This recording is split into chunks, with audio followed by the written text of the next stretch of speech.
Olá, meus queridos irmãos e irmãs, graça e paz da parte do nosso Senhor e Salvador.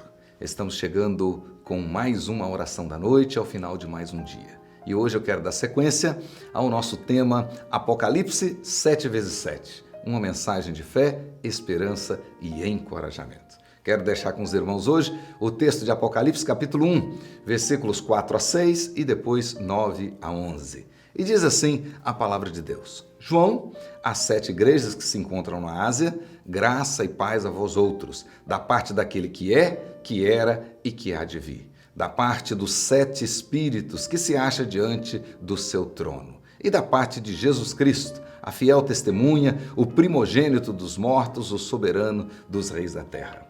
Aquele que nos ama e pelo seu sangue nos libertou dos nossos pecados e nos constituiu reino, sacerdotes para o seu Deus e Pai. A Ele a glória e o domínio pelos séculos dos séculos. Amém. Eu, João, irmão vosso, companheiro na tribulação, no reino e na perseverança, em Jesus, achei-me na ilha chamada Patmos, por causa da palavra de Deus e do testemunho de Jesus. Achei-me em espírito no dia do Senhor e ouvi por detrás de mim uma grande voz de trombetas, dizendo: o que vês, escreve em livro e manda às 7 igrejas: Éfeso, Esmirna, Pérgamo, Tiatira, Sardes, Filadélfia e Laodiceia. Meus queridos irmãos, em nossa devocional de hoje, eu quero tratar com os irmãos, então, desse tema chave das próximas devocionais também. Apocalipse 7x7, uma mensagem de fé, esperança e encorajamento. Conforme vimos na devocional anterior, o apóstolo João escreveu o livro do Apocalipse com o propósito de transmitir conforto, confiança, esperança e principalmente encorajamento. A igreja militante em seu conflito com as forças espirituais do mal.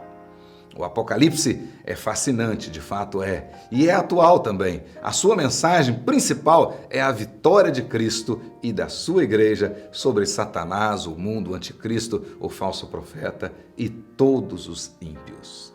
Apesar da perseguição ao longo da história, podemos dizer que a igreja do Senhor Jesus já é e será vencedora. O livro, conforme vimos também na última oportunidade, foi elaborado em torno do número 7. Aliás, o número 7 é um número extremamente rico na Bíblia Sagrada. Podemos observar que a Bíblia começa com o número 7 e termina com o último livro elaborado sobre o número 7. A Bíblia começa com 7 dias. Aliás, todo o sistema levítico, ele baseia-se no ciclo de setes. Por exemplo, todo 7º dia é um sábado. E todo 7º ano é um ano sabático. Todo 7º sabático é um jubileu. E todo 7º mês tinha 3 festas. E havia 7 semanas entre a Páscoa e o Pentecoste. E a festa da Páscoa, por exemplo, durava 7 dias. A festa dos tabernáculos durava 7 dias. Nas festas da Páscoa, do Pentecostes e dos tabernáculos, nós tínhamos aí a oferenda de cordeiros e novilhos, sempre em múltiplos de 7. 7, 14, 70, portanto, muito importante. Logo lá no Gênesis, nós temos a história de Caim e de Lameque, e diz o texto que 7 vezes se tomará a vingança de Caim, e de Lameque, porém, 70 vezes 7. Gênesis capítulo 4, versículo 24. A queda de Jericó também se deu quando 7 sacerdotes, com 7 trombetas, marcharam ao redor dos muros durante 7 dias e tocando as suas trombetas 7 vezes no 7º dia. Também temos a história de Naamã, o poderoso general da Síria, que era leproso e foi curado pelo profeta Eliseu após mergulhar 7 vezes no Rio Jordão. Também no Novo Testamento, quando a igreja precisava resolver o problema da assistência social, o Espírito Santo de Deus colocou no coração dos apóstolos que escolhessem 7 homens de boa reputação e cheios do Espírito. Também o apóstolo Pedro perguntou para Jesus: Senhor, até quantas vezes devo perdoar o meu irmão? Até 7 vezes? Respondeu-lhe Jesus: Não te digo até 7 vezes, mas até 70 vezes 7. Mateus, capítulo 18, versículo 21 e 22. Sem dúvidas, meus queridos irmãos e irmãs, o número 7 é o número predileto de Deus. 7 são os dias da semana, 7 são as notas musicais e 7 são as cores do arco-íris. Simbolicamente, o 7 representa plenitude, totalidade, globalidade, verdade, tanto no sentido negativo quanto no sentido positivo. Na primeira série de 7, aqui no nosso Apocalipse, nós começaremos então a estudar dentro do contexto da primeira visão de João, quando ele estava lá na ilha de Patmos, no contexto das coisas que são. Ele recebe então a visão para as 7 igrejas. E o texto deixa claro para nós aí, tanto nos capítulos 2 e 3, que estas igrejas eram igrejas históricas e que ficavam lá na região da Ásia Menor, antiga província romana, hoje grande país da Turquia. E as 7 igrejas estão mencionadas aí no versículo 11.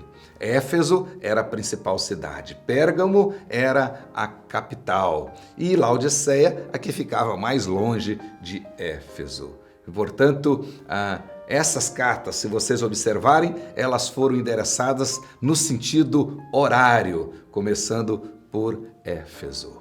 Eram igrejas históricas com problemas e necessidades reais, vivendo num contexto hostil, numa época de extrema dificuldade e de muitas perseguições. Portanto, a mensagem dessas cartas não se trata de uma mensagem profética, mas sim de uma mensagem pastoral, histórica. Por isso é que nós devemos ler as cartas do Apocalipse como sendo cartas históricas, cartas pastorais, assim como lemos Colossenses, Filipenses, Tessalonicenses e outras. Na realidade, como eu disse, são 7 igrejas históricas, vivenciando problemas históricos e que o apóstolo João, então, escreveu para abençoá-los, para ajudá-los, para encorajá-los, para que eles pudessem permanecer firmes na fé e seguindo ao Senhor, mesmo diante das dificuldades. Com pequenas diferenças, essas 7 cartas, elas revelam o mesmo conteúdo literário. Por exemplo, destinatário,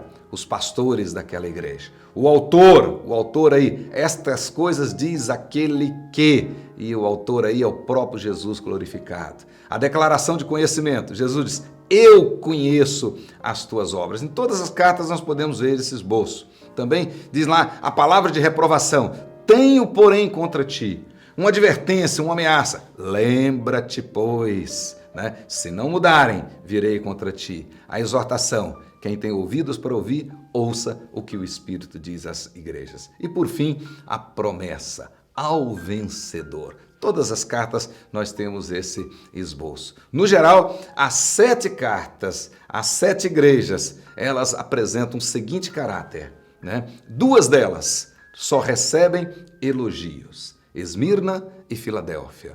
2 delas eram más, só receberam censuras. Sardes e Laodiceia.